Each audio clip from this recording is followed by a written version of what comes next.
Part of me wished to use a soundtrack from another series for Kingdom because... can we reboot the anime with another studio?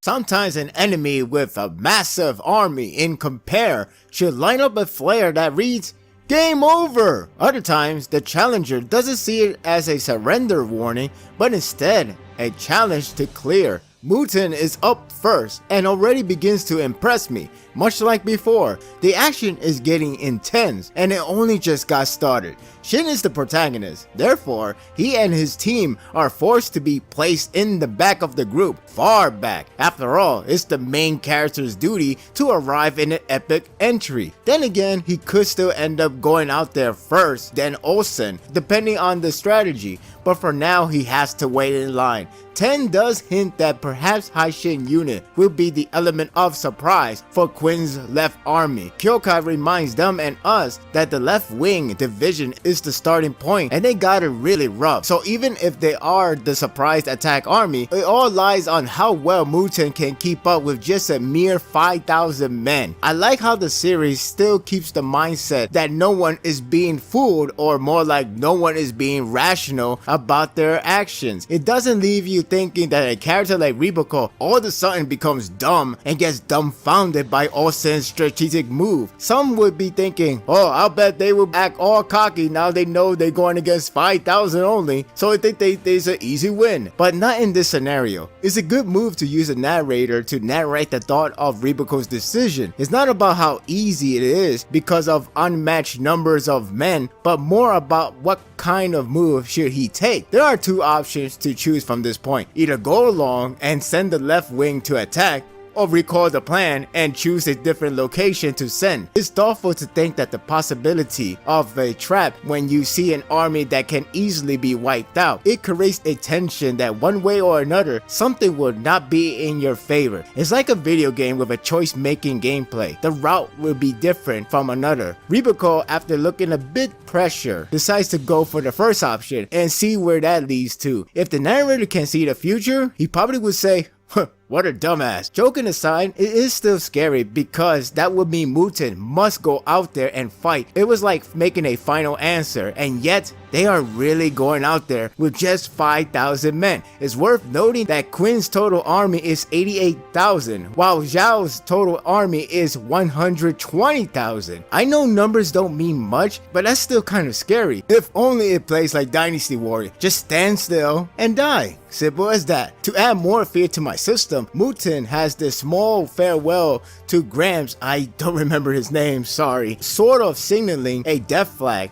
That's not cool, Hara. I will say this though. The old guy is such a nice guy. I could understand his fear, and he has been like a caretaker of Muten for a while, especially with that flashback. He is like a grandfather to him, and I find that nice. One interesting note is when he asks Riko-sen to look after him, but the interest lies in on the reason. Riko-sen is said to be a worthy soldier that can even match up with Ohan in terms of spear skills. That's a big praise, even though some parts the old guy said doesn't sound so complimentary. Regardless, the weight on Riko-sen's responsibility has gotten heavy, but so did my interest in his combat. Plus, his response back to him does make him a really cool guy. Looking forward to more. One of the craziest Daredevil moves is instead of having only 5,000 men to attack, how about splitting in half and let the half do the attack instead? You think that's enough challenges? Maybe Muten wants to play Muten must die mode. At the very least, it does create a surprise attack in which actually worked well.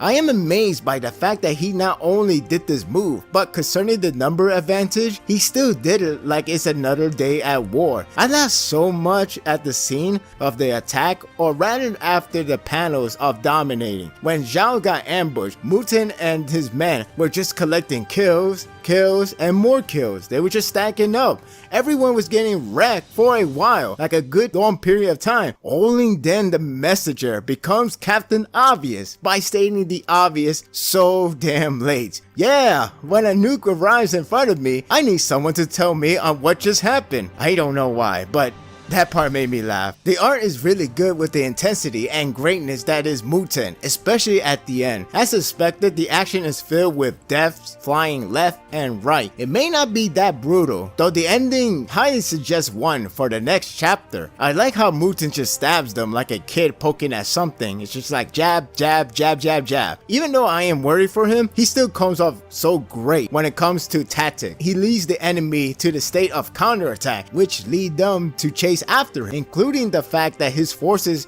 is much lower than before, so naturally it should be easier to eliminate them. Instead, it's Muten that got them into a trap. He was retreating, only it was done as a feint. So joke's on Zhao and that guy who got brutally stabbed right in the face by Rikusen's spear. Now the battle has become a hunting ground. Yep, that's why he's my favorite out of the three. It's only the beginning, and I could already sense greatness for many weeks to come. This chapter is a really good start for a long period of battle. It already has a lot of promising moments that is waiting to happen, and moves like what Muten did here, it could only get better. I'm giving this chapter an 8.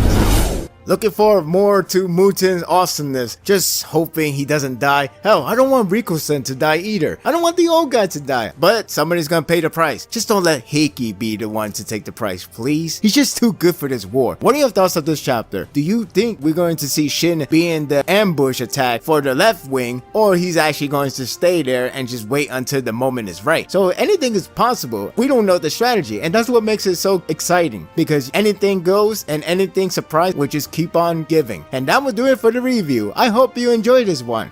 If you like this and want more of this, subscribe to my channel and my world will be yours to stay. Until next time, take care.